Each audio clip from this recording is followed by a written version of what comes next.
내가 그리스도와 함께 십자가에 못 박혔나니 그런즉 이제는 내가 사는 것이 아니요 오직 내 안에 그리스도께서 사시는 것이라.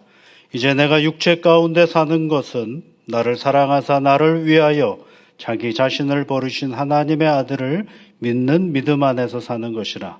하나님은 영이시니 예배하는 자가 영과 진리로 예배할지니라. 아멘.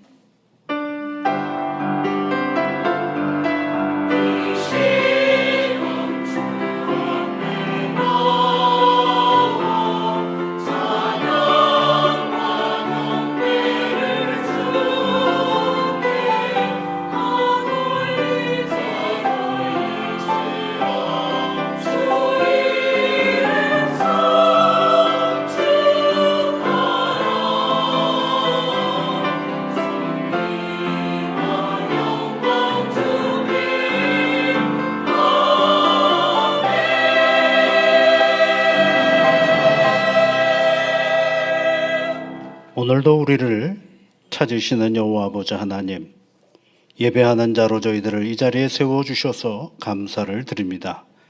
모든 삶의 문제들을 잠시 뒤로 하고 하나님 앞에 나온 주의 자녀들에게 세상이 줄 수 없는 평안함과 기쁨과 위로와 삶의 용기를 허락하여 주옵소서. 수고하고 무거운 인생의 짐진 자들에게 내게로 오라 내가 너희를 쉬게 하리라 하신 주의 말씀을 기억하고 이 자리에 앉았습니다.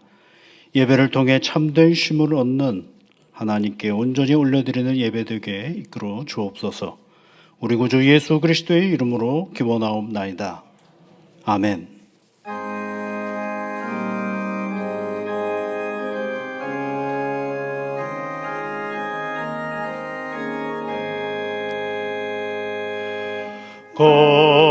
거룩한 주의 날 주 앞에 모여서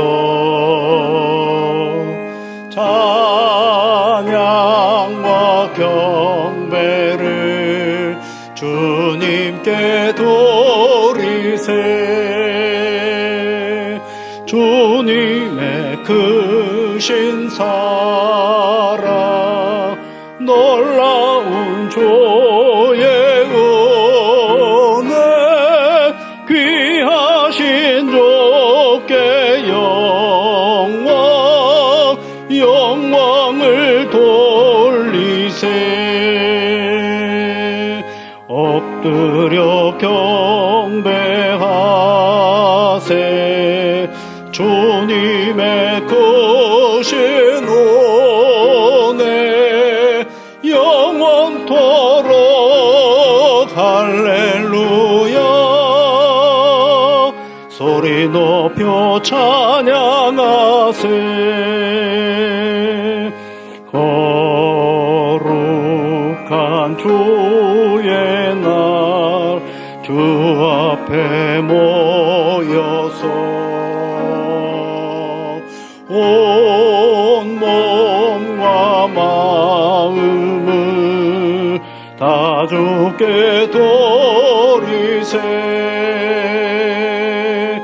한없는 주의 복은 부족함 전혀 없네.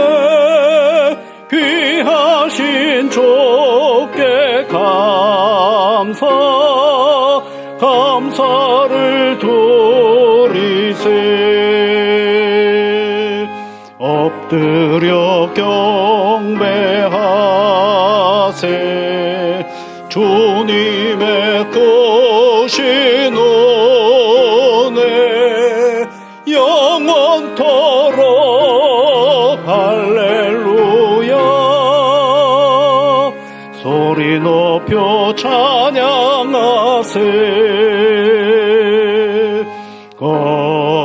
거룩한 주의 날 주 앞에 모여서 하늘의 소망을 다 함께 누리세. 날마다 주의 성령 우리를 인도하니 십자가 바라보며 주님만 따르리. 엎드려 경배하세. 주님의 크신 은혜 영원토록 할렐루야. 소리 높여 찬양하세.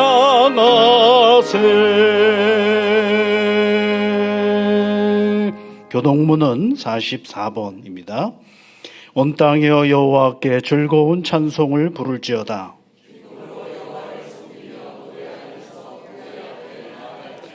여호와가 우리 하나님이신 줄 너희는 알지어다.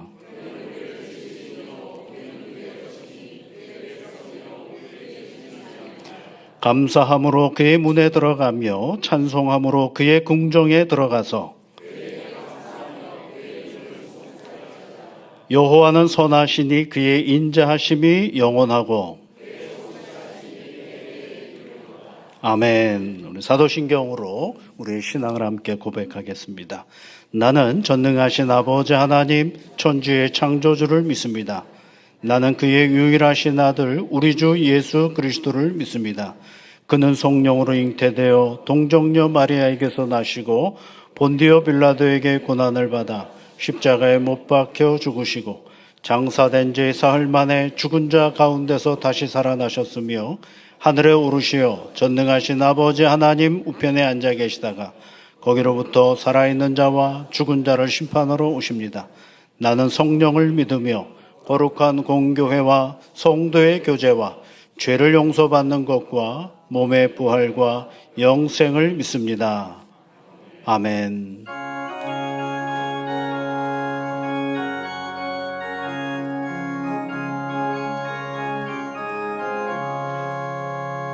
나의 마음에 근심 구름 가득하게 덮이고 슬픈 눈물 하염없이 흐를 때 인자하고 부드러운 음성으로 부르사 나를 위로하시리가 있을까. 주 예수 주 예수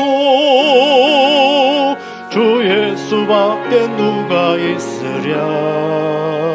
슬퍼 낙심될 때에 내 친구 되시는 구주 예수밖에 다시 없도다. 무거운 짐 등에 지고 인생길을 가는 자 힘이 없어 쓰러지려 할 때에 능력 있는 팔을 펴서 나의 손을 붙들어 나를 구해주리 누가 있을까. 주 예수 주 예수 주 예수밖에 누가 있으랴. 슬퍼 낙심될 때에 내 친구 되시는 구주 예수밖에 누시 없도다. 지은 죄를 돌아보니 부끄럽고 괴로워 자나깨나 밤에 평안 없을 때 주한 죄인 용납하사 품에 안아주시고 깨끗하게 하시리가 누굴까. 주 예수 주 예수 주 예수밖에 누가 있으랴. 슬퍼 낙심될 때에 내 친구 되시는 구주 예수밖에 다시 없도다. 요단강을 건너가서 시온성을 향할 때 나와 항상 동행하리 누굴까.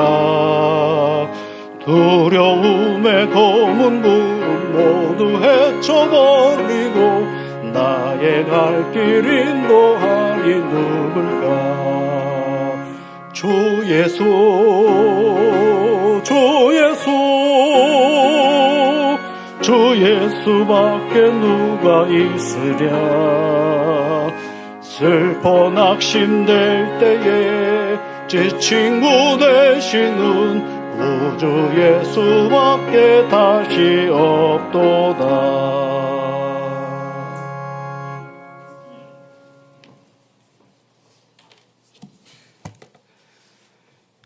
죄인된 우리를 위해 하나밖에 없는 아들을 십자가에 내어주신 사랑의 하나님, 지난 한 주간도 우리와 함께 하시어서 일상을 지켜주신 신실하신 은혜에 진심으로 감사드립니다. 복된 주님의 날입니다.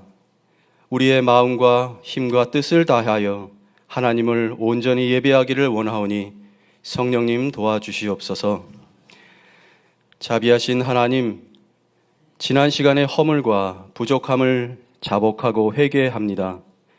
주 예수 그리스도로 인하여서 사하심의 은혜를 허락하여 주시고 굳건한 믿음을 더하여 주시옵소서.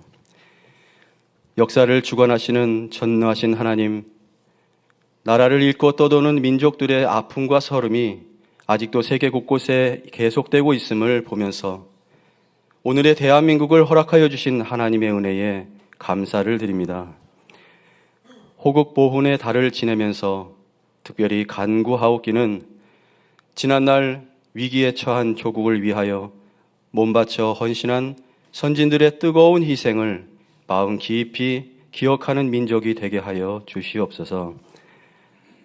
역사의 교훈을 경히 여기는 어리석은 전철을 다시는 밟지 않도록 도우시고 이끌어 주시기를 간절히 바라고 원하옵나이다.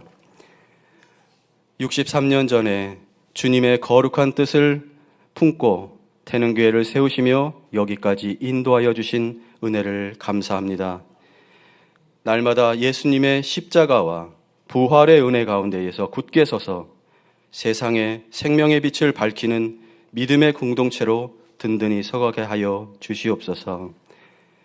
값없이 받은 주님의 은혜와 한이 없는 하나님의 사랑이 교회 안에 늘 충만하여서 이곳저곳 터지고 찢긴 이 세상 속에서 그 선하심과 온전하심을 넉넉히 흘려보내는 아름다운 태능교회로 날마다 성장하도록 도와주시옵소서. 위하여 세우신 당회와 재직을 굳게 붙들어 주시기를 이 시간 원합니다. 은혜로 받은 직분임을 늘 기억하면서 감사와 겸손과 섬김을 다하는 선한 청지기들이 되게 하시고 사랑으로 서로 연합하여서 모든 일마다 오직 우리 주 예수 그리스도만이 밝히 드러나기를 힘쓰고 애쓰는 주님의 지체들이 되게 하여 주옵소서. 긍휼이 풍성하신 우리의 하나님, 이 시간 각자의 기도 제목을 가지고 간구하는 심령에 하늘의 평강의 은혜와 함께하여 주시옵소서. 특별히 육신의 병약함을 인하여 고통하는 교우들과 연로한 성도들을 주님 보살펴 주시기를 원합니다. 낮고 낮은 이 땅에 오셔서 우리의 인생의 연약함을 친히 겪어주신 우리 주님이심을 기억하며 불쌍히 여겨 주옵소서. 치유와 회복의 은혜를 내려주시기를 간절히 바라옵고 원하옵나이다. 이 시간 단위에 세우신 목사님을 하나님의 은혜의 장중에 붙들어 주시고 생명의 말씀을 대언할 때에 듣는 회중의 마음을 열어주시며 분별하는 은혜를 허락하심으로 이 땅의 삶을 말씀의 능력으로 승리하며 살아가는 복된 인생들 되게 하여 주시옵소서. 시온 찬양대가 하나님께 드리는 찬양을 기쁘게 받아주시며 지휘자와 모든 대원들에게 존귀하신 하나님을 찬송하는 기쁨과 감격이 늘 충만하도록 은혜를 베풀어 주시옵소서. 예배의 모든 순서마다 성령 하나님 지켜 인도하여 주시기를 바라오며 이 모든 간구를 우리를 죄에서 구원하신 예수 그리스도의 귀하신 이름으로 기도드리옵나이다. 아멘.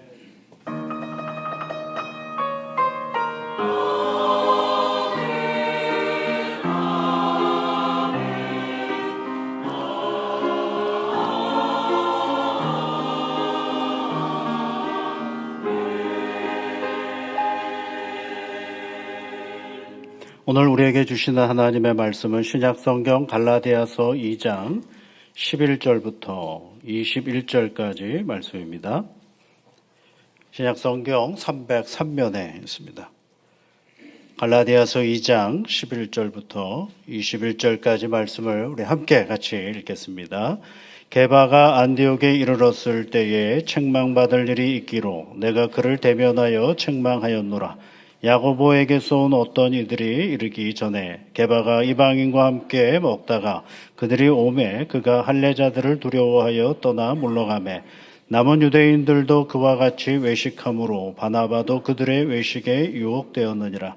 그러므로 나는 그들이 복음의 진리를 따라 바르게 행하지 아니함을 보고 모든 자 앞에서 게바에게 이르되 내가 유대인으로서 이방인을 따르고 유대인답게 살지 아니하면서 어찌하여 억지로 이방인을 유대인답게 살게 하려느냐 하였노라.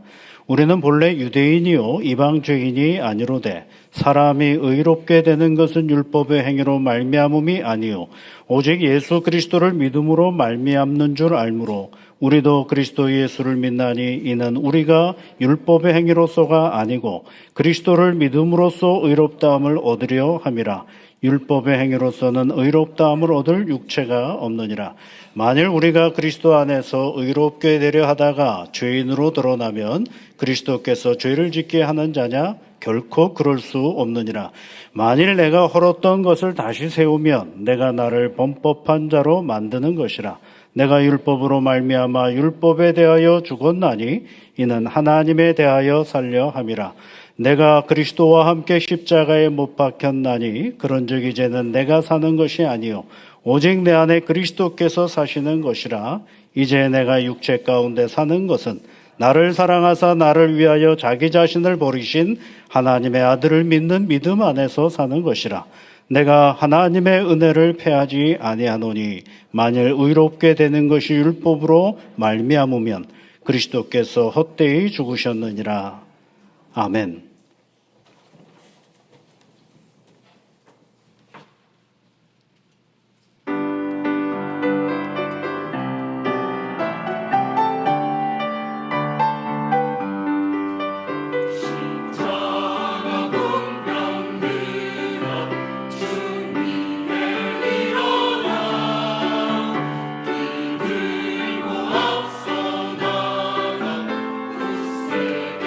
싸워라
감사합니다.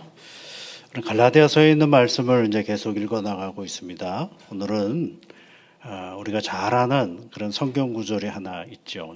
나름 많이 외우는 성경 구절이기도 합니다. 갈라디아서 2장 20절에 있는 말씀이죠. 내가 그리스도와 함께 십자가에 못 박혔나니 그런즉 이제는 내가 사는 것이 아니요 오직 내 안에 그리스도께서 사시는 것이라. 이제 내가 육체 가운데 사는 것은 나를 사랑하사 나를 위하여 자기 몸을 버리신 하나님의 아들을 믿는 믿음 안에서 사는 것이다. 이 성경 구절은 많은 사람들이 외웁니다. 왜 외울까? 이게 그리스도인이 누구냐라는 것을 잘 표현해 주고 있거든요. 그리스도인이 누굽니까?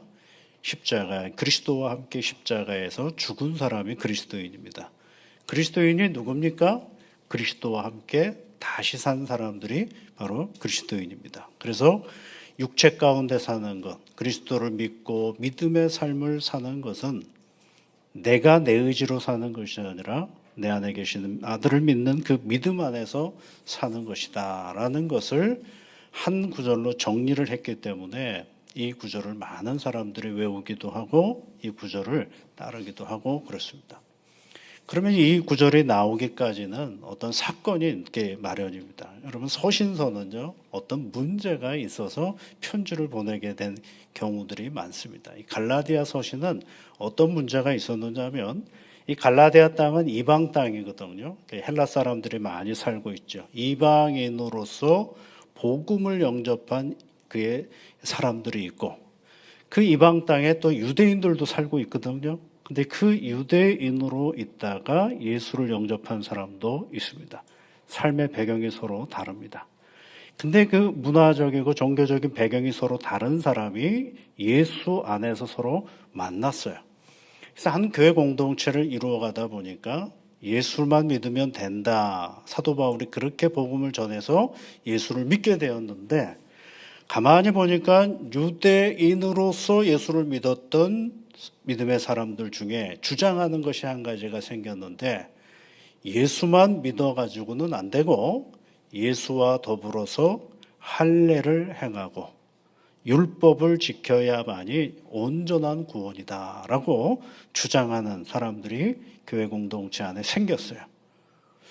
그런데 그것이 예수를 믿지 말라는 것도 아니고, 그러던가 보니까 예수만 가지고는 안 된다라는 주장을 하다 보니까 은근슬쩍 그것이 나름 교회 공동체 안에 영향력을 끼치게 되었고, 그런 사람들이 생각보다 많은 있게 된 것을 알게 됩니다. 그것을 이제 사도 바울은 그렇게 주장하는 사람들을, 교회 공동체 안에서 그렇게 주장하고 나가는 사람들을 갈라디아서 2장 4절 말씀에 가만히 들어온 거짓 형제들이다 이렇게 얘기를 해요. 가만히 들어온 거짓 형제들. 이게 무슨 얘기냐면 복음인 듯한데 복음이 아니다라는 것입니다. 예수도 얘기하고 다른 걸 다 얘기하는데 복음인 듯하게 얘기하는데 복음을 얘기하지 않는 거죠. 복음은 뭡니까? 우리 구주 예수 그리스도만이 우리를 구원해 주시는 구세주다라는 것이 복음의 핵심인데, 이 유대인으로서 예수를 믿었던 사람들 중에 몇몇 주장하는 사람들은 은근히 예수 더하기 율법 더하기 이런 식으로 계속해서 뭔가가 첨가가 되어야 예수를 온전히 믿고 구원받은 사람이다라고 주장하는 사람들이 생기기 시작한 것입니다. 그러다가 보니까 그것에 대하여서 사도 바울이 가만히 있는 것이 아니라 그것은 온전한 복음이 아니니 그런 것들을 과감하게 교회에 더 큰 영향을 미치지 못하도록 글을 쓴 것이 이제 이 바울 서신 중에 이 갈라디아서에 있는 말씀인 것입니다. 근데 갈라디아 성도가 어땠어요? 여러분 다시 1장에 있는 말씀 1장 6절에 가보면 그리스도의 은혜로 너희를 부르신 이를 이같이 속히 떠나 다른 복음을 따르는 것을 내가 이상하게 여긴다 이렇게 돼 있어요. 예수를 믿었는데 너무 빨리 그 유대교에서 주장하는 율법주의자들의 영향권 안에 들어가는 걸 보면서 사도 바울이 가만히 있을 수가 없어 쓰신 서신서가 바로 이 갈라디아서에 있는 말씀인 것입니다. 이 갈라디아서에 있는 말씀 속에서 가장 중요한 것이 뭐냐면 우리가 누구냐라는 거죠. 그것은 그리스도인인데 그리스도인들은 누구냐? 바로 그리스도와 함께 십자가에 못 박혀 죽은 사람이요 그리스도와 함께 다시 살아나서 내가 사는 것이 아니라 내 안에 그리스도께서 사는 것을 인정하고 붙잡는 것이 바로 그리스도인이다라는 것을 말해주는 것입니다. 그런데 그렇게 이야기하게 된 하나의 계기가 있는데 그것이 11절, 12절, 13절에 나오는 하나의 사건이 발생했습니다. 그 사건은 어떤 사건이냐면 여기는 지금 안디옥이라는 자리인데요. 원래 베드로라 게바라는 말이 되어 있는데 이 게바는 베드로를 얘기하는 것입니다. 이 베드로가 예루살렘에 있다가 안디옥이라는 이방 땅으로 왔습니다. 이방 땅에 와서 그 안에서 교회 공동체에서 함께 식사를 했어요. 근데 그 식사한 사람들 중에 어떤 사람들이 있었느냐 하면 이방인으로서 예수를 믿은 사람들이 있는 거죠. 베드로는 유대인이거든요. 그런데 그네들과 함께 식사를 잘하고 있는데 끝까지 잘했으면 괜찮았는데 갑자기 무슨 소식이 들려왔느냐면 저기 예루살렘에서부터 야고보의 사람들이 온다라는 소식을 들었어요. 우리는 이게 뭔 소린가라고 말할 수 있지만 조금 설명을 드리면 야고보라의 사람들이라는 야고보는 어떤 사람이냐면 예수님의 제자 중에서 그 예루살렘의 교회에 굉장히 높은 사람이 되어버렸어요. 그게 중심이 되어버린 거죠. 그 영향력이 아주 큰 사도가 된 것입니다. 그런데 그 사람이 보내었다라고 얘기를 하는 거죠. 그런데 그네들이 보내었다라는 얘기를 두고 베드로가 밥을 먹다가 얼른 도망가 버리고 만 것입니다. 아니 밥을 끝까지 먹으면 되지 뭐가 그렇게 무서워서 도망갈 갈까라는 것입니다. 오늘 12절 말씀에 보시면 그가 할례자들을 두려워하여 떠나 물러갔다라고 되어 있죠. 할례자들을 두려워했다라는 할례자들이 누구냐면 앞서 말씀드린 것처럼 유대인으로서 그리스도인이 되었는데 그 그리스도인이 된 과정 속에서 그네들 스스로가 뭘 생각을 하느냐면 유대의 율법과 할례를 지키는 것이 온전한 구원을 이루는 것이다라고 주장하는 사람들을 이야기하는 것입니다. 그러니까 유대의 간단하게 말하면 율법주의자라고 말씀을 드릴 수가 있어요. 이제 그네들이 오는 것을 보고 그리고 나서 이 베드로가 갑자기 그냥 도망가 버린 것입니다. 예측하지 않은 상황이 오니까 도망가 버리고 만 사건을 누가 본 거예요? 사도 바울이 보게 된 것입니다. 야고보의 사람들이라고 되어 있는데 야고보가 나중에요. 사도행전 15장에서 뭐라고 얘기를 하느냐면 사도행전 15장 24절 말씀에 들은즉 자기가 예루살렘에서 들어보니까 우리 가운데 어떤 사람들이 우리의 지시도 없이 나가서 말로 너희를 괴롭히게 하고 마음을 혼란하게 한다라고 주장을 합니다. 그러니까 야고보의 사람들이 왔다라고 하는데 그것은 야고보가 사람을 보내서 온 것이 아니고 누군가가 야고보의 이름을 팔고 다녔다라는 것입니다. 야고보가 권위자거든요. 야고보가 권위자다 보니까 우리가 야고보의 이름으로 온 겁니다. 그럼 사람들이 어떻게 하겠어요? 그 사람의 말들에 그 사람 태도에 굉장히 신빙성을 갖게 되고 거기에 순종하는 태도를 갖게 되는 것이죠. 그러니까 야고보의 이름을 파는 사람들이 있는 거죠. 그런 사람들이 지금 어디서부터 오는 거예요? 예루살렘으로부터 안디옥으로 온다라는 소식을 듣고 밥 먹다가 도망가 버린 겁니다. 아니 참 이게 곤란합니다. 이 베드로가 믿음 좋은 사람인데 왜 이방 사람들하고 밥 먹다가 그 소식을 듣고 도망을 갔을까? 그러면 이 이방 사람들하고 앉아 있는 것 자체가 부담스러웠더라면 처음부터 하지 말았어야 되는데 처음에는 아무렇지도 않게 밥 먹다가 그 사람들이 온다는 소식을 듣고 도망을 가버린 겁니다. 그러면 베드로는 그만큼 이방 사람들에게 경계를 가질 수 있는 사람이었느냐? 아니거든요. 사도행전 10장과 11장에 가보면 고넬료와 베드로가 만나는 장면이 있어요. 고넬료는 이방 백부장이었습니다. 고넬료가 기도하는 중에 요바에 있는 그 베드로에게 사람을 보내라는 환상을 보게 됩니다. 그때 이제 베드로도 기도 중에 환상을 보게 되는데 하늘에서 보자기가 내려와요. 보자기 안에는 온갖 짐승들이 다 담겨져 있는데 내려오면서 어떤 소리를 들었냐면 네가 잡아먹어라 그랬어요. 그랬더니 베드로가 하는 말이 뭡니까? 내가 부정한 것을 어떻게 잡아먹을 수 있겠습니까? 라고 했더니 하나님이 하시는 말씀이, 하나님이 깨끗하게 하신 것을 네가 속되다고 하지 말라라는 말씀을 듣죠. 그 한 번 들었다고 여러분 사람이 바뀌지 않거든요. 보자기가 한 번 내려왔다가 안 들으니까 또 한 번 내려왔다가 또 안 들으니까 세 번째 내려오고 그 보자기가 이제 환상이 없어져 버리고 맙니다. 그러는 사이에 고넬료에게서 사람이 와요.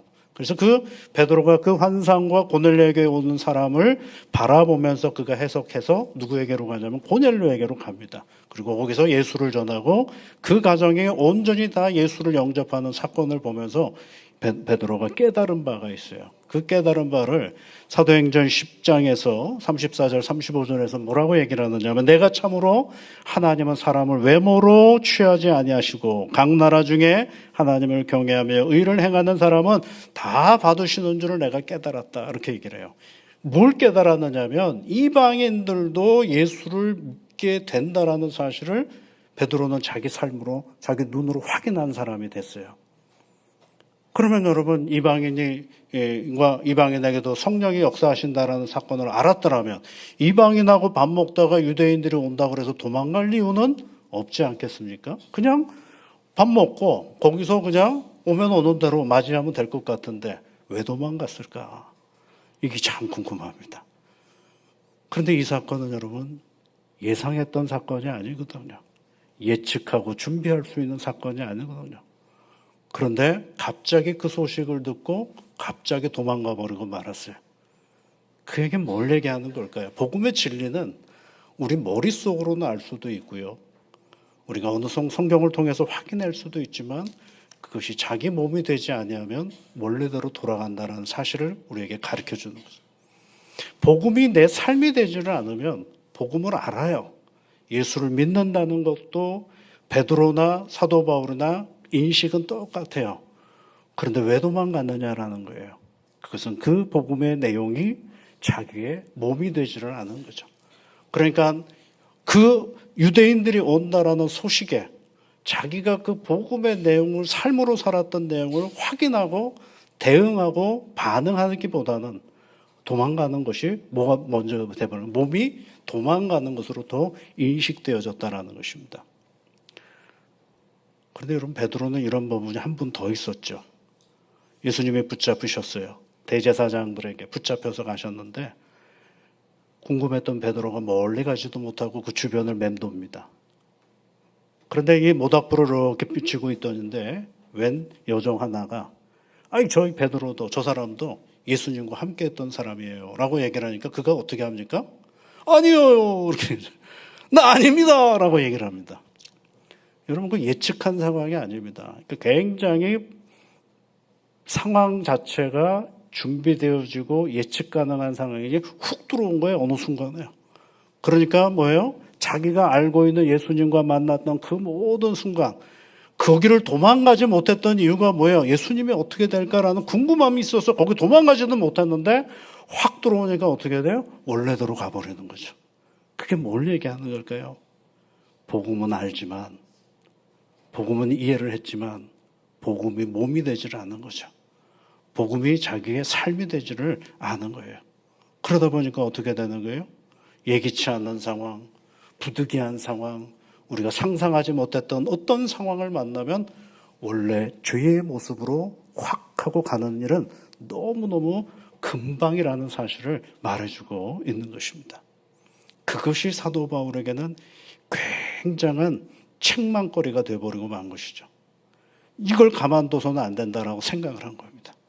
그런데 여러분 개인으로만 그렇게 해서 베드로라는 사람의 개인의 신앙의 자리로만 끝나버렸으면 괜찮은데 13절 말씀을 보면 함께 식사했던 사람들 남은 유대인들에게 어떻게 됐다 그랬어요? 여러분 13절 말씀 보면 남은 유대인들도 그와 같이 외식함으로 이렇게 되어 있죠.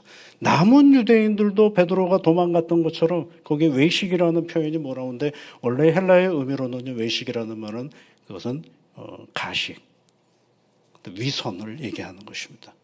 그럴듯하게 거기에 앉아 있었는데 베드로가 그래도 나름 믿음이 좋다고 하는 베드로가 한순간에 도망을 가버리니까 남은 사람들도 어때요? 자기의 믿음의 내용이 어떠하느냐는 아무 상관없이 그냥 다 도망가 버리고 마는 것입니다. 그런데 또 누구도 또 영향력을 미쳤어요? 바나바라는 사람들에게도 영향을 미쳤어요. 바나바도 그들의 외식에 유혹되었느니라 그랬어요. 바나바가 누굽니까? 사도 바울이요. 그러면 회심하고 나서 아무도 그를 인정하지 않았거든요. 예수를 핍박했던 사람이 예수를 믿게 되었는데 아무도 그를 인정하지 않아요. 근데 유일하게 손을 내밀었던 사람이 바나바예요. 그래서 바나바가 이 회심한 사울이라는 청년을 데리고 제자들에게 나가면서 이 사람이 예수를 믿게 되었고 다메섹에서 이런 회심의 역사가 있었음을 일일이 설명해 주죠. 그래서 그가 예루살렘 성도 그 사도들의 공동체 안에 들어가는 일원이 되고 맙니다. 믿음이 좋은 사람이죠. 근데 그 믿음이 좋은 바나바도 예기치 않는 상황, 베드로의 그 엉뚱한 하나의 행위로 인해서 영향을 받아서 그 또한 어떻게 돼요? 그 순간 자체가 어떤 장소가 되어버렸느냐면 위선의 자리가 되어버리고 말았다는 것을 말해주고 있는 거죠. 사도 바울은 그걸 놓치지 않은 겁니다.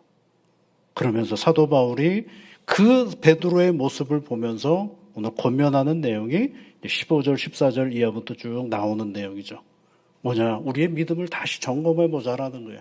우리의 믿음은 어떤 행위를 통해서 드러나게 됐는데 그 행위는 다른 것이 아니라 율법에서가 아니라 예수를 그리스도로 고백하는 믿음에 의해서 우리가 의롭게 되었고 그 의롭게 된 믿음의 삶을 오늘 우리가 살아가야 함을 말해주고 있는 것입니다.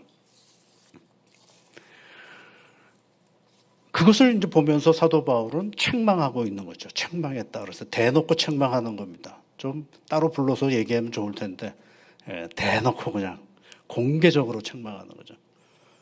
그러면 여러분 베드로하고 사도 바울은 그 이후로 계속 갈등 관계로 있느냐? 안 그렇습니다.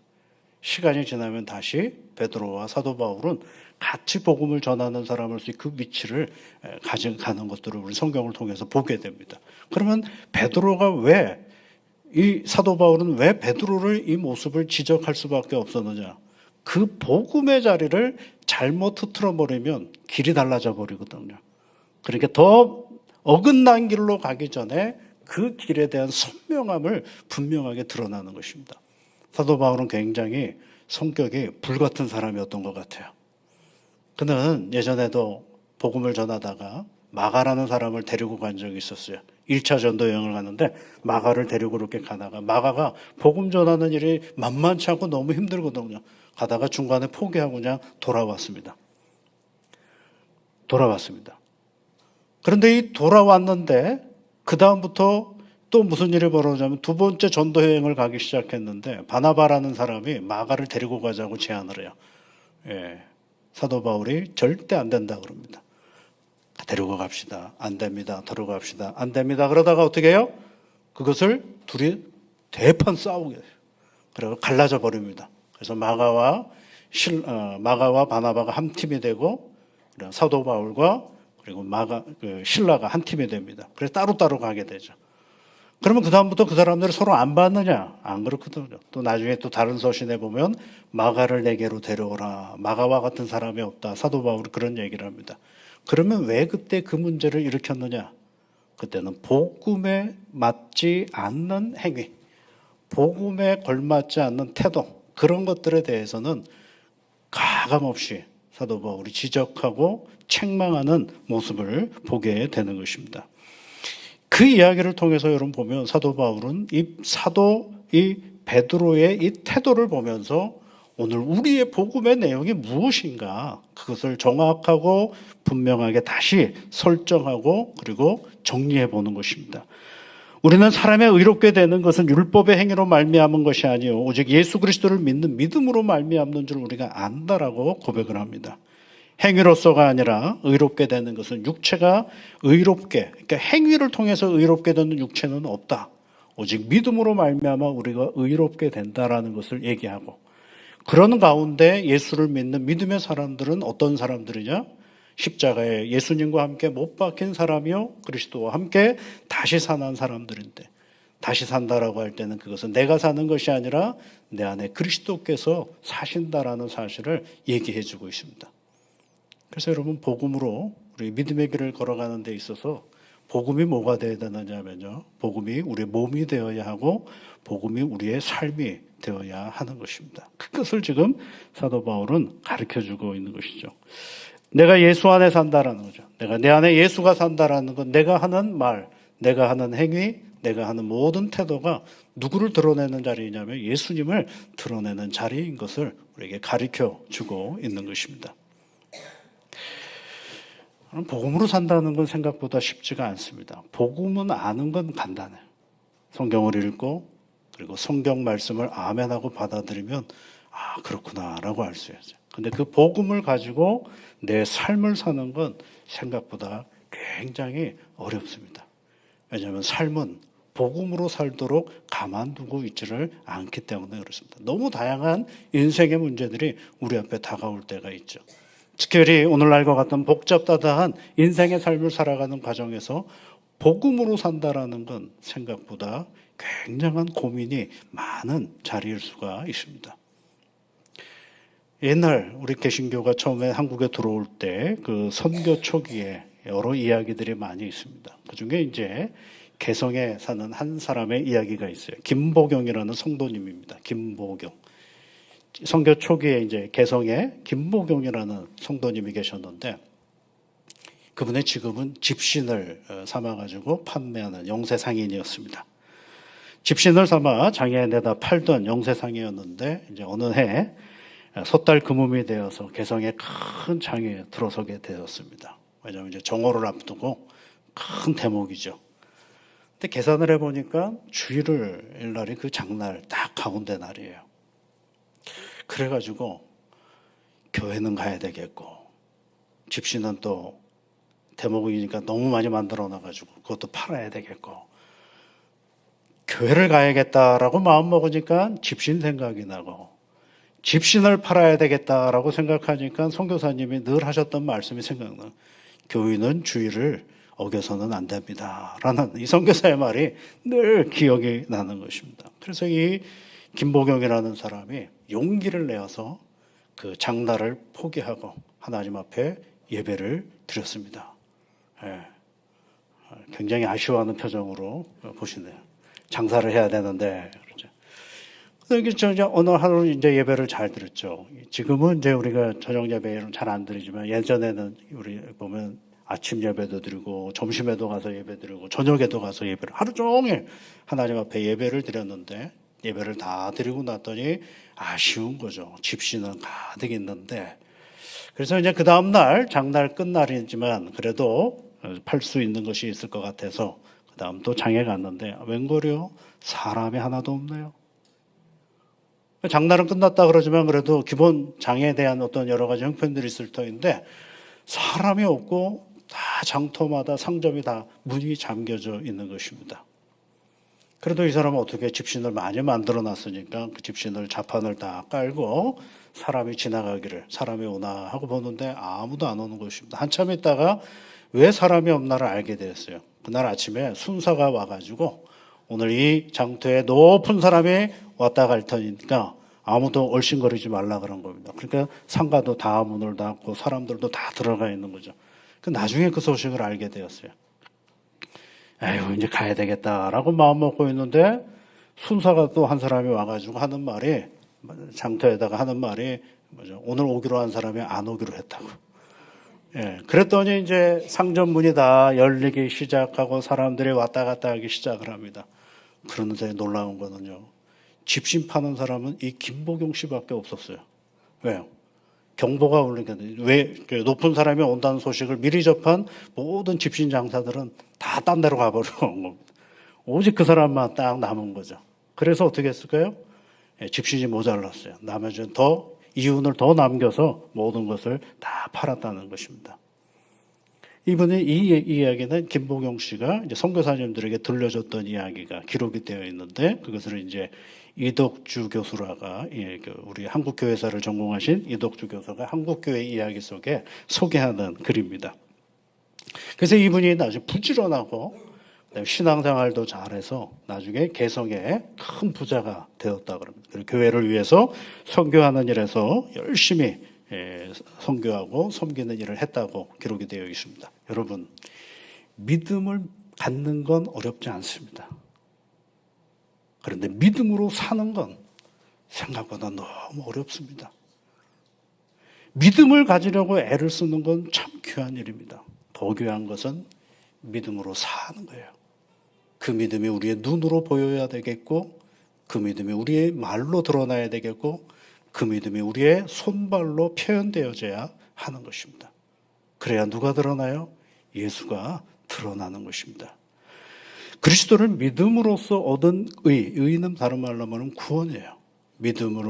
그리스도를 믿음으로써 얻은 그 구원은 바로 우리의 삶을 통하여 구원이 눈에 보이도록 만드는 삶을 누가 살아야 되느냐면 할 수 없습니다. 예수 믿는 우리가 그런 삶을 살아야 됩니다. 그래서 예수 안 믿는 누군가가 예수가 누구냐라고 할 때 저런 게 예수 믿는 것이다 라고 말할 수 있어야 되는 거죠. 그래서 여러분, 부득이한 우리 인생 가운데 삶의 영역들이 마구 침범해 들어올 때 있습니다. 그럴 때 여러분, 베드로처럼 훅 하고 도망가지 마시고 그 자리를 한번 잘 지켜보십시오.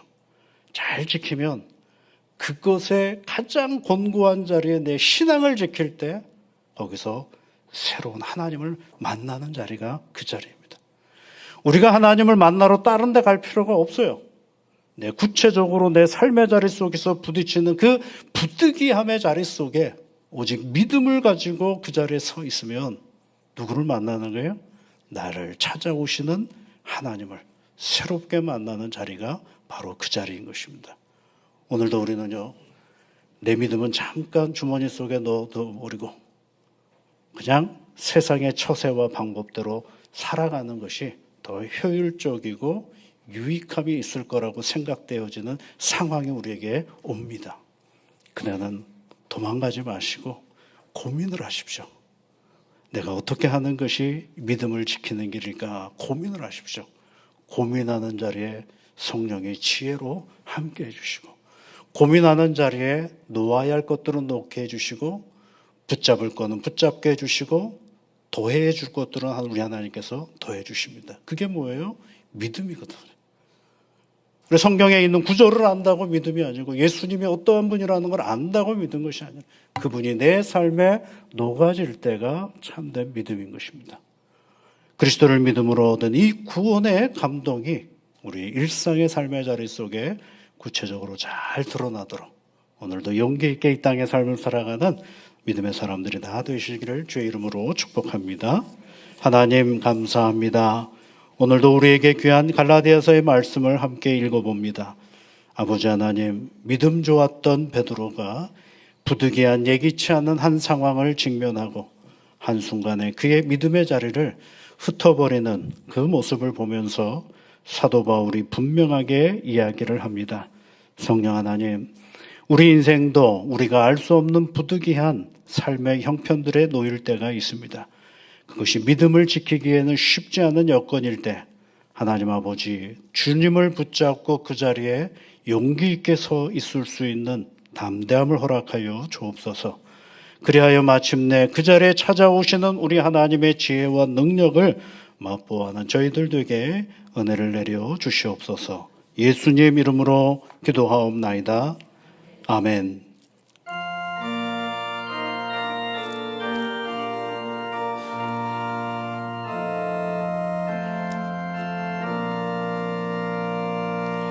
구주 여방 풍이 불어 큰 물결이 일어나 온 하늘이 어둠에 쌓여 피할 곳을 모르니 우리가 죽게 된 곳을 안 돌아봅니까? 깊은 바다에 빠지게 될 때 주무시려 합니까? 큰 바람과 물결은 잔잔해 잔잔해 사납게 뛰노는 파도나 저 흉악한 마귀나 아무것도 주 편안히 잠들어 놓으신 배 뒤엎어 넓은 여기 없도나 주 예수 풍파를 꾸짖어 잔잔해 주 예수 풍파를 꾸짖어 잔잔하라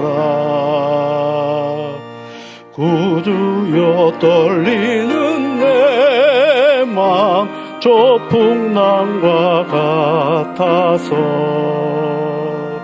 늘 불안에 쌓여서 산이 날 붙들어 줘소서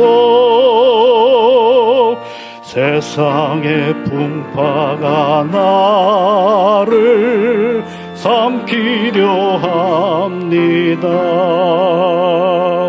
지금 죽게 된 날 돌아보사 곧 구원해 주소서 큰 바람과 물결아 잔잔해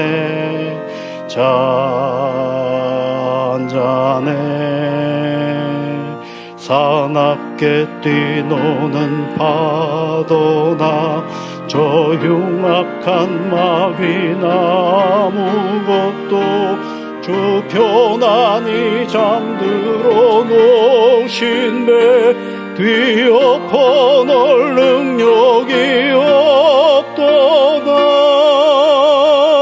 주 예수 풍파를 꾸짖어 잔잔해 주 예수 풍파를 꾸짖어 잔잔하라 사나운 광풍이 차고 큰 물결이 그치니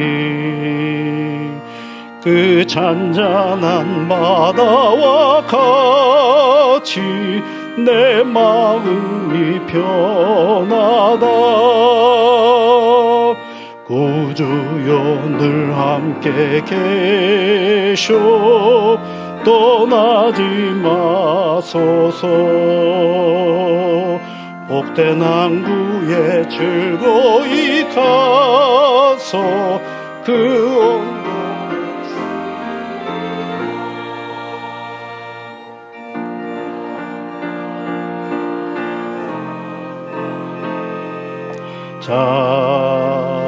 잔잔해 사납게 뛰노는 파도나 저 흉악한 마귀나 아무것도 뒤엎어 놓을 농으로 니신 배 뒤엎어 놓을 능력이 없도나 주 예수 풍파를 꾸짖어 잔잔해 주 예수 풍파를 꾸짖어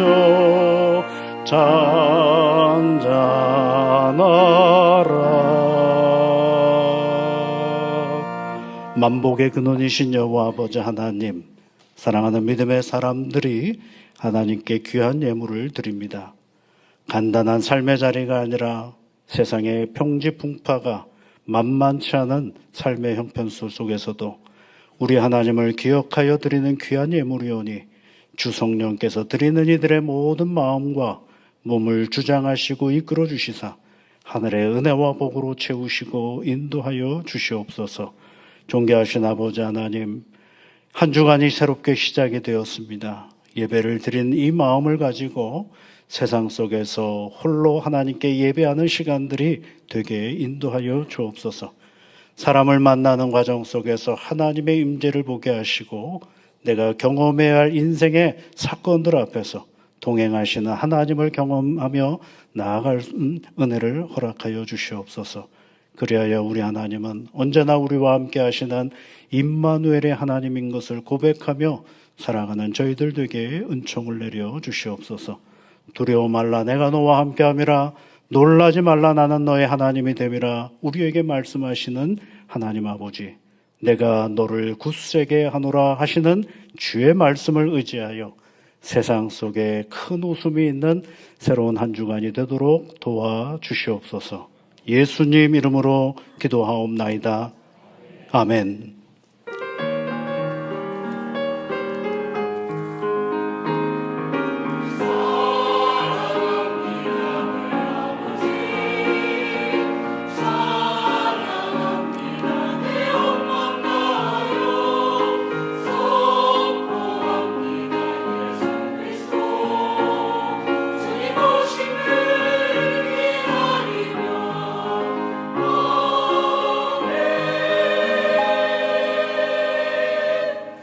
우리 옆에 계신 분들, 앞에 계신 분들 함께 인사하시면 좋겠습니다. 주님의 사랑과 은혜가 늘 함께 하시기를 바랍니다. 오늘 또 이렇게 태능교회와 함께 해주신 여러 성도님들에게 진심으로 감사를 드립니다. 늘 더워져가는 날씨이지만 그래도 건강 늘 잘 챙기셔서 한 주간도 주님의 은혜 안에서 건강하게 살아가는 복된 날들이 되셨으면 좋겠습니다. 교회 소식 몇 가지 말씀을 드리면 이제 호국 보훈의 달을 맞이하여서 이제 금요일마다 낮에는 우리가 좀 나라를 생각하면서 방문해 보아야 할 곳들을 찾아보고 있습니다. 지난 주간에는 경교장을 좀 다녀왔고요. 이번 주 금요일 날에는 안중근 의사 기념관을 좀 다녀보려고 합니다. 보면서 이 땅을 위해서 많은 분들이 희생하셨는데 그 희생의 흔적들을 보면서 오늘 내 삶의 근본이 어디서부터 왔는지를 한번 생각하는 그런 기회이고, 저녁에는 금요기도회를 통하여 함께 또 같이 기도하는 시간입니다. 모임 광고 여러분 보시면 다음 주 모임이 있겠고요. 또 지난 주간에 제 23번째 사랑의 쌀 전달식을 진행했습니다. 여러 성도님들이 5주에 걸쳐서 헌금해 주신 것들을 잘 모아서 우리 주변에 공릉 1, 2동에 있는 어려운 이웃들과 또 공릉 1동 어르신 복지센터와 베데스다 사회복지재단 장애인 복지재활센터 이런 데 주님의 여러분들의 정성을 나누는 그런 시간을 가졌습니다. 함께 해주신 분들 너무 감사하고요. 그리고 동장님들의 얘기하면 우리 노원구청에서요, 이 태릉 이쪽 공릉 1, 2동으로 이제 동장님들이 계속 반복해서 오시는데 그분들이 계속 전달하는 게 있답니다. 그래서 봄과 가을로 태능교회가 사랑의 쌀 나누기를 한다. 이게 뭘 얘기하느냐면 예측 가능한 구제가 있다라는 것입니다. 이게 또 관에서 일하시는 분들은 그게 굉장히 중요하거든요. 예측 가능한 구제. 이맘때쯤이면 어느 교회에서 이런 구조를 하고 있다라는 것들이 계획을 세우는 일에 굉장히 도움이 된다고 말씀을 해주셨습니다. 우리 성도님들이 아주 큰 일을 하고 계셔서 너무 고맙고 감사를 드립니다. 또 아동부 여름 행사가 이번 주 토요일 날 진행이 되고요. 이승준 집사님, 김선준 집사님, 차남 이영준 군이 내일 이제 군 입대를 하게 됩니다. 여러분 함께 같이 기도해 주시면 고맙겠습니다. 우리 다 같이 자리에서 일어나셔서 442장 찬송 같이 하시겠습니다.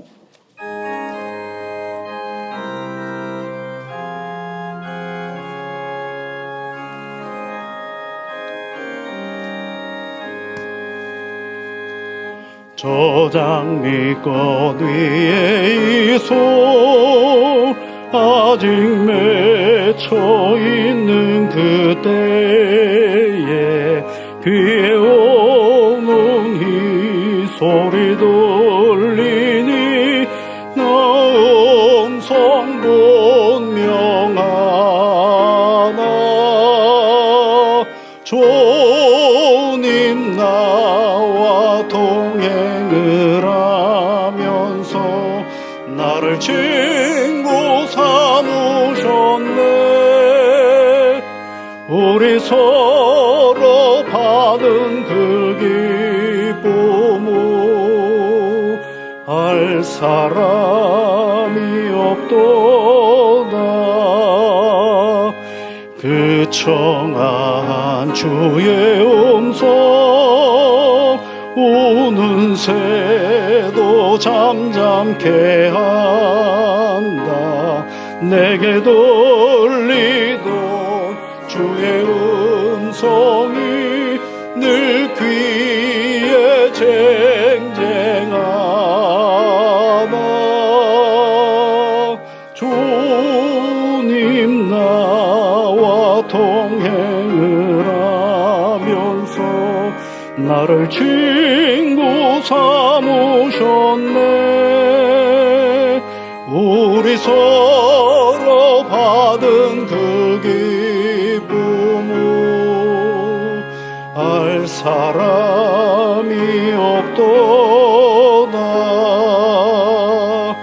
밤 깊도록 동산 안에 주와 함께 있으려 하나. 괴로운 세상에 할 일 많아서 날 가라며 나신다. 주님 나와 동행을 하면서 나를 친구 삼으셨네.